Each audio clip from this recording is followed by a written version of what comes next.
Mais adiante, vamos conversar sobre a redação de cada uma das seções de um artigo científico. Mas antes disso, é importante conhecermos a estrutura mais comum dos artigos científicos na epidemiologia e também na saúde coletiva em geral, né? Muito bem.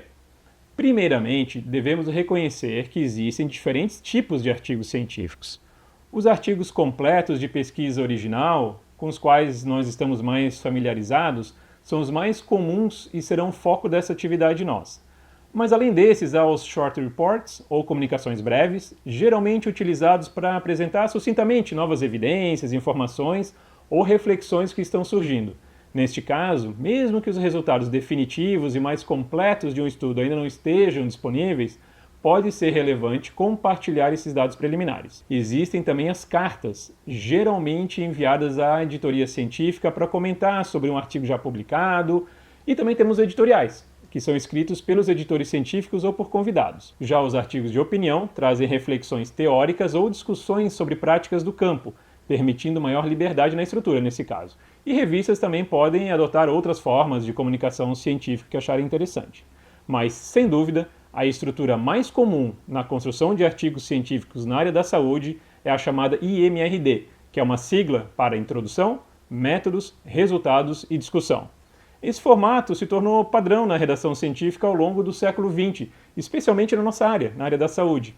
No entanto, a sua origem remonta a séculos anteriores. Esse formato IMRD, adotado amplamente nas publicações científicas, não surgiu de maneira espontânea, mas foi sim resultado de um processo histórico marcado por diversas influências e necessidades crescentes do mundo da ciência. As suas raízes mais antigas podem ser remontadas lá ao século XVII, com os primeiros periódicos científicos, como o Philosophical Transactions da Royal Society de Londres, fundado em 1665.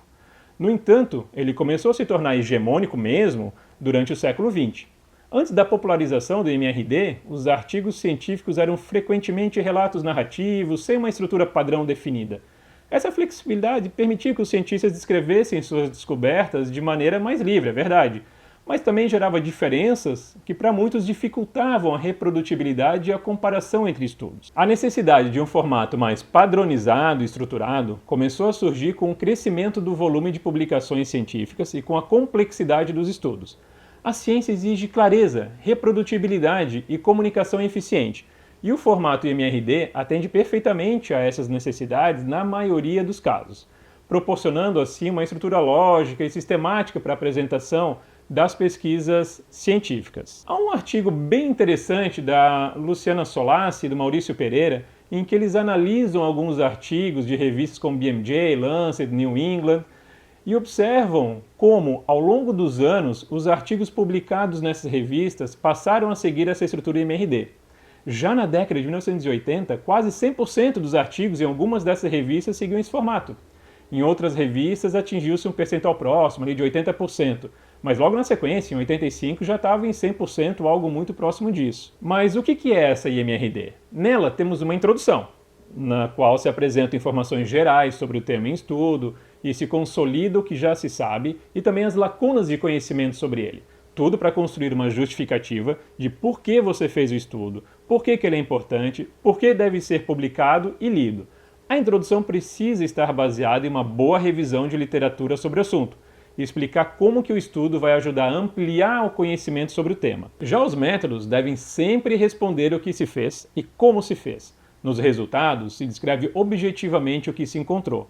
Nesta seção, é importante destacar os principais achados, pois eles serão resgatados lá na discussão, e na discussão se tentará atribuir significado aos resultados, discutir se eles estão alinhados com a literatura científica, quais são suas implicações, além de abordar as limitações do estudo, suas fragilidades e também seus pontos fortes. O fato é que também a ascensão da medicina baseada em evidências no século XX acelerou a padronização do formato MRD, especialmente na epidemiologia e na saúde pública, por facilitar a avaliação crítica e a replicação dos estudos.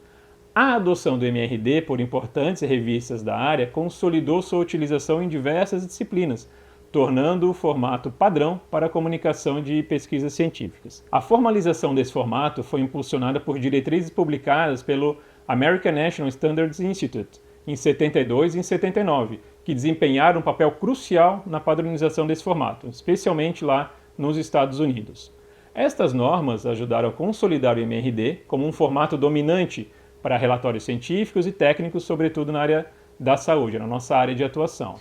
Com isso, o ensino do formato MRD tornou-se um componente central nos cursos de redação científica e métodos de pesquisa, ajudando a moldar a maneira como novos pesquisadores aprendem a comunicar suas descobertas. Estudos mostram que esse formato facilita a compreensão pelos leitores e também aumenta a probabilidade de citação do artigo. E, embora amplamente utilizado, o formato MRD continua a se modificar, a evoluir, com algumas revistas exigindo seções como conclusões ou perspectivas futuras, adaptando-se à necessidade específica de comunicação científica mais moderna, mais atualizada. Então, se lembre que o formato do artigo pode variar de área para área e de revista para revista. Por isso, quando for escrever o artigo, uma dica importante, escolha a revista com antecedência. A redação pode variar de acordo com o periódico que você escolher. Então, defina logo qual é o seu tipo de artigo e escolha a revista a qual ele será submetido. Leia bem as instruções para os autores, porque lá já se detalha como deve ser a estrutura dos artigos. Nos próximos vídeos, vamos conversar mais especificamente sobre como deve ser a estrutura de cada uma das seções.